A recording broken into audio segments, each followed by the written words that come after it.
जय भीम। नमो बुद्धाय। मैं शुभांगी अपने इस यूट्यूब चैनल बुद्ध धम्मपथ 100 पे आज हम पढ़ने वाले हैं शाक्य संघ में दीक्षा। शाक्यों का अपना संघ था। 20 वर्ष की आयु होने पर हर शाक्य तरुण को शाक्य संघ में दीक्षित होना पड़ता था और संघ का सदस्य होना होता था। सिद्धार्थ गौतम भी 20 वर्ष के हो चुके थे। अब यह समय था कि वह संघ में दीक्षित हो और उनका सदस्य बने। शाक्यों का अपना एक संघ भवन था जिसे वह संघागार कहते थे। यह कपिलवस्तु में ही था। संघ सभाएं संथागार में ही होती थी। सिद्धार्थ को संघ में दीक्षित कराने के लिए शुद्धोधन ने शाक्य पुरोहित को संघ की एक सभा बुलाने के लिए कहा। तदनुसार कपिलवस्तु में शाक्यों के संथागार में संघ एकत्रित हुआ। सभा में पुरोहित ने प्रस्ताव किया कि सिद्धार्थ को संघ का सदस्य बनाया जाए। शाक्य सेनापति अपने स्थान पर खड़ा हुआ और उसने संघ को संबोधित किया। शाक्य कुल के शुद्धोधन के परिवार में उत्पन्न गौतम संघ का सदस्य बनना चाहता है। उसकी आयु पूरे 20 वर्ष की है और वह हर तरह से संघ का सदस्य बनने के लिए योग्य है। इसलिए मेरा प्रस्ताव है कि उसे शाक्य संघ का सदस्य बनाया जाए। यदि कोई इस प्रस्ताव के विरुद्ध हो तो बोले। किसी ने प्रस्ताव का विरोध नहीं किया। सेनापति बोला, मैं दूसरी बार भी पूछता हूँ कि यदि कोई प्रस्ताव के विरुद्ध हो तो बोलो। प्रस्ताव के विरुद्ध बोलने के लिए कोई खड़ा नहीं हुआ। सेनापति ने फिर कहा, मैं तीसरी बार भी पूछता हूँ कि यदि कोई प्रस्ताव के विरुद्ध हो तो बोले। तीसरी बार भी कोई प्रस्ताव के विरुद्ध नहीं बोला। शाक्यों में यह नियम था कि बिना प्रस्ताव के कोई कार्रवाई न हो सकती थी और जब तक कोई प्रस्ताव 3 बार पास न हो तब तक वह कार्य रूप में परिणत नहीं किया जा सकता था। क्योंकि सेनापति का प्रस्ताव 3 बार निर्विरोध पास हो गया था, इसलिए सिद्धार्थ के विधिवत शाक्य संघ का सदस्य बन जाने की घोषणा कर दी गई। तब शाक्यों के पुरोहित ने खड़े होकर सिद्धार्थ को अपने स्थान पर खड़े होने के लिए कहा। सिद्धार्थ को संबोधन करके उसने पूछा, क्या आप अनुभव करते हैं कि संघ ने आपको अपना सदस्य बनाकर सम्मानित किया है? सिद्धार्थ का उत्तर था, मैं अनुभव करता हूँ।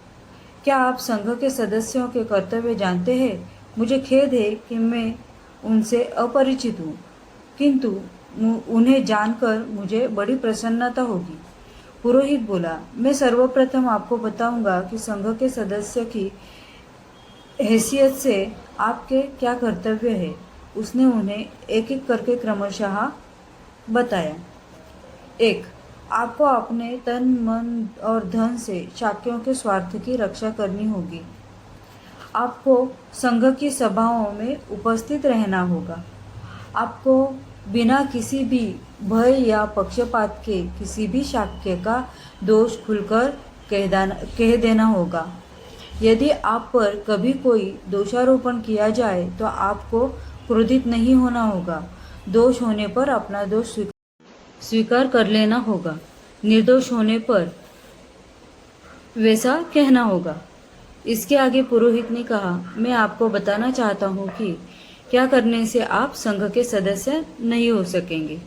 1. व्यभिचार करने पर आप संघ के सदस्य नहीं रह सकते। किसी की हत्या करने पर आप सदस्य संघ के नहीं रह सकते। चोरी करने पर आप संघ के सदस्य नहीं हो सकते। झूठी साक्षी देने पर आप संघ के सदस्य नहीं रह सकते। सिद्धार्थ का उत्तर था, मान्यवर, मैं आपका कृतज्ञ हूँ कि आपने मुझे संघ के नियमों से परिचित कराया। मैं आपको विश्वास दिलाता हूँ कि मैं उनके अर्थ और व्यंजन सहित उन्हें पालन करने का प्रयास करूँगा।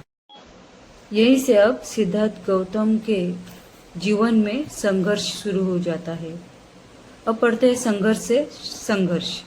सिद्धार्थ को शाक्य संघ का सदस्य बने 8 वर्ष बीत चुके थे। वह संघ का बड़ा ही वफादार और दृढ़ सदस्य था। जितनी दिलचस्पी उसे निजी मामलों में थी, उतनी ही दिलचस्पी उसे संघ के मामलों में भी थी। संघ के सदस्य की हैसियत से उसका आचरण आदर्श था। वह सबका प्रिय भाजन बन गया था। उसकी सदस्यता के 8वें वर्ष में एक ऐसी घटना घटी जो सिद्धार्थ के परिवार के लिए दुर्घटना बन गई और उसके अपने लिए जीवन मरण का प्रश्न बन गया। इस दुखांत प्रकरण का आरंभ इस प्रकार हुआ। शाक्यों के राज्य से सटा हुआ कोलियों का राज्य था। रोहिणी नदी दोनों राज्यों की विभाजक रेखा थी। शाक्य और कोलिय दोनों ही रोहिणी नदी के पानी से अपने अपने खेत सींचते थे। हर फसल पर उनका आपस में विवाद होता था। रोहिणी के जल का पहले और कितना उपयोग कौन करेगा, यह विवाद कभी कभी झगड़ों में परिणत हो जाते और झगड़े लड़ाइयों में। जिस वर्ष सिद्धार्थ की आयु 28 वर्ष की हुई, उस वर्ष रोहिणी के पानी को लेकर शाक्यों के नौकरों में और कोलियों के नौकरों में बड़ा झगड़ा हो गया। दोनों पक्षों ने चोट खाई। जब शाक्यों और कोलियों को इतना पता लगा तो उन्होंने सोचा कि इस प्रश्न का युद्ध के द्वारा हमेशा के लिए निर्णय कर लिया जाए। शाक्यों के सेनापति ने कोलियों के विरुद्ध युद्ध छेड़ देने की बात पर विचार करने के लिए संघ का एक अधिवेशन बुलाया। संघ के सदस्यों को संबोधित करके सेनापति ने कहा, कोलियों ने हमारे लोगों पर आक्रमण किया, हमारे लोगों को पीछे हट जाना पड़ा। कोलियों ने इससे पहले भी अनेक बार ऐसी आक्रमणात्मक कार्रवाइयां की है। हमने आज तक उन्हें सहन किया, लेकिन वह इसी तरह नहीं चल सकता। यह रुकना चाहिए और इसे रोकने का एक ही तरीका है कि कोलियों के विरुद्ध युद्ध की घोषणा कर दी जाए। मेरा प्रस्ताव है कि कोलियों के विरुद्ध युद्ध की घोषणा कर दी जाए। जो विरोध करना चाहे वे बोले। सिद्धार्थ गौतम अपने स्थान पर खड़ा हुआ और बोले, मैं इस प्रस्ताव का विरोध करता हूँ। युद्ध से कभी किसी समस्या का हल नहीं हुआ है। युद्ध छेड़ देने से हमारे उद्देश्य की पूर्ति नहीं होगी। इससे एक दूसरे युद्ध का भी आरोपण हो जाएगा, मतलब दूसरा युद्ध भी शुरू हो सकता है। इससे जो किसी की हत्या करता है उसे कोई दूसरा हत्या करने वाला मिल जाता है। जो किसी को जीतता है उसे कोई दूसरा जीतने वाला मिल जाता है। जो किसी को लूटता है उसे कोई दूसरा लूटने वाला मिल जाता है। सिद्धार्थ गौतम ने अपनी बात जारी रखी। मुझे ऐसा लगता है कि शाक्यों को कोलियों के विरुद्ध युद्ध छेड़ने में जल्दबाजी से काम नहीं लेना चाहिए। पहले सावधानी से इस बात की जांच करनी चाहिए कि वास्तव में दोषी पक्ष कौन सा है। मैंने सुना है कि हमारी आदमियों ने भी ज्यादती की है। यदि ऐसा है तो हम भी निर्दोष नहीं है। सेनापति ने उत्तर दिया, यह ठीक है कि हमारे आदमियों ने ही पहले पहल की थी, मतलब पहले झगड़ा करने की शुरुआत की थी।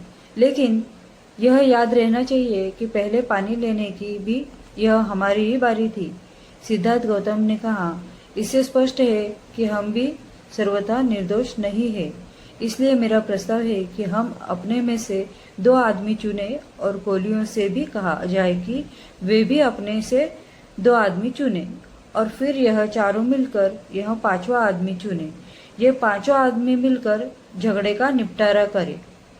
सिद्धार्थ गौतम ने प्रस्ताव में जो परिवर्तन सुझाया था उसका विधिवत समर्थन हो गया, किंतु सेनापति ने विरोध किया।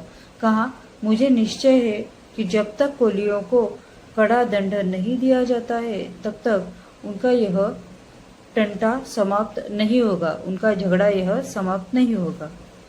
प्रस्ताव और उसमें सुझाए हुए परिवर्तन पर मत लेने आवश्यक हो गए हैं।